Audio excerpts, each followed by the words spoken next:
National Innovation Council, this is the highest government policy body of the Philippines for national development and innovation. The main vision for this council is basically to use innovation in order to address, to solve those social and environmental issues that we have here in the Philippines and to support our MSMEs to go global.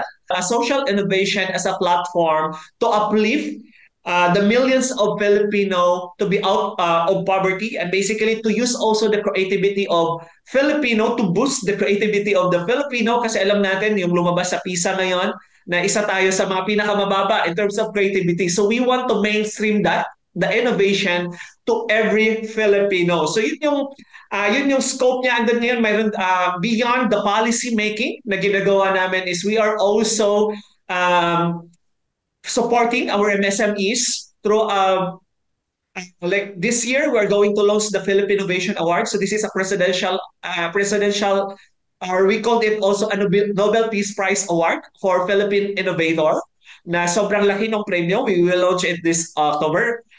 So isa yun sa mga platform din namin na ginagawa sa mga mission namin para matulungan yung mga Philippine innovator is to be for them to be recognized and for them to be supported, okay, with not just a moral support, but basically a capital in order to boost their innovation, not just here in the Philippines, but basically worldwide. So yun yung mission, okay, ng National Innovation Council. And it was led by President Marcos.